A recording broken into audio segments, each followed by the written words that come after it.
Let's get a voice note from Brian. Morning, Mike. Brian from Southend. Just a couple of things on this hostage release thing. You know, whilst it's great that 3 hostages have been released, but why has it been agreed that 30 Palestinian or 90 Palestinian hostages have been released for just 3? And why couldn't they release them all together? You know, and one of these is a British girl, I understand, that was held hostage. Why haven't we done anything about it? Well, I'll tell you why we haven't done anything about it, because David Lammy and Keir Starmer don't really seem to know what to do about the Middle East. I mean, David Lammy, the Foreign Secretary, is a man who called for the arrest of Benjamin Netanyahu, the Israeli Prime Minister, if he ever came to Britain. Thanks to that ridiculous charge from the International Criminal Court. I'll tell you what, we need to talk to a man that will be able to possibly answer all of those questions. Jonathan Conricus, former IDF spokesman. Jonathan, very good morning to you. It's a big day, obviously, today in America, but it's also a massive day in Israel. The 3 young women were released yesterday, thank God, after 471 days underground. I mean, it does seem a bit lopsided, doesn't it, that Israel has agreed once again to let so many Palestinian prisoners out. Can you tell us how that deal kind of came about?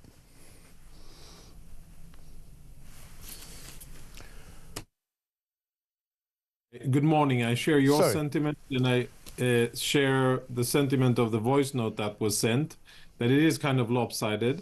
Obviously, not the best of negotiators we are, but we care very deeply for our hostages and getting them back home. You know, if this deal, if only what meets the eye is this deal, then it is a very bad deal for Israel. Why? Because it will leave Hamas in power. It will release about 2,000 Palestinian terrorists, Israeli prisons, some of them very heavy convicted felons with multiple life sentences for murdering many Israelis. And it will essentially extend the conflict. But that is what meets the eye. I hope that my prime minister didn't sign on to a deal that doesn't have future agreements between the US and Israel about the Islamic Republic of Iran or the future of fighting against Hamas in Gaza, and perhaps positive things about normalizing ties with Saudi Arabia. I hope that that's part of the deal, because otherwise this is not a good deal, and what it means is that there will be continued suffering, because as long as Hamas stays in power, we will unfortunately be relegated to a state of warfare and fighting. Because Hamas's goal, and they have, by the way, reaffirmed this goal just 2 days ago. Khalil al-Haya, a leading political figure in Hamas, is on record saying that this is just the beginning. We intend to continue our jihad against the Jews until all of the occupation is gone. Now, he's not talking about Gaza. He's talking about Tel Aviv, Jerusalem, Haifa, Beersheba, Ashdod, all of it. That is what he calls the occupation, what you and I call the state of Israel. So mixed emotions, very happy to see Israeli women home.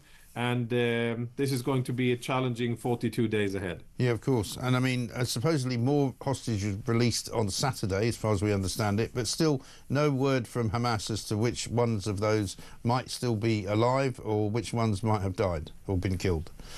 No, that's correct, Graham. And the only agreement that Hamas and Israel has is that the live hostages will be released before the dead ones. And we know that out of the 33 that have been agreed upon to be released, by the way, there will be 64 Israeli hostages remaining in Hamas captivity, all of them men, at the end of this ceasefire deal. And that is supposed to be negotiated on the 16th day. That is when Israel and Hamas are supposed to convene again and negotiate about the future, whether to continue the deal after 42 days or to not to continue. And what I'm concerned about is that we're still talking about more than 60 Israeli hostages, some of them also dual nationals. And Hamas, you know, they are masters at psychological warfare and terrorism. They will milk every ounce of psychological terror that they can get out of this. I can already see that they have implemented lessons from the first hostage release deal, and they're doing things differently. They have this ridiculous diplomas that they're sending the hostages with. They're giving them a goodie bag with Hamas insignia on, which I think is beyond absurd. And what I think is really appalling is, seeing the images of Red Cross vehicles with Hamas gunmen standing on top of them as if they were standing on top of Hamas vehicles. Absolutely crazy seeing that. These vehicles are supposed to be clear of Hamas operatives. So we won't know who is alive and dead. The moment that we will see dead hostages coming out, then we know that the rest are unfortunately dead as well. Right. And we shouldn't forget, I suppose, Jonathan, that one of the masterminds of the October 7th massacre, an invasion of Israel and hostage-taking, was actually a former prisoner who had been released in one of these deals, who then was released and then plotted to attack Israel. So, I mean, there must be some concerns about that and who's coming out. Many, Graham, you are 100% correct. Yahya Sinwar, the late leader of Hamas and the person who was behind the October 7 attack. It's his brainchild, his idea, his stance on jihad against Israel is what drew or forced Hamas into this direction. Yes, he was released together with approximately 1,000 other prisoners about almost 20 years ago, when Israel paid more than 1,000 prisoners for one live Israeli soldier, Gilad Shalit, and that was a long time ago. And what that spurred was, you are correct, a wave of violence. And that is why many Israelis today, not only, and that's obvious, families of victims that are appalled, frustrated, beyond themselves with seeing the murderers of their loved ones out in the streets and received back home as heroes by the Palestinian society in great anticipation. Not only them, but everybody else, because we know from history that when we release lots of Palestinian terrorists, what they usually do is go back to violence, and we will find ourselves fighting them.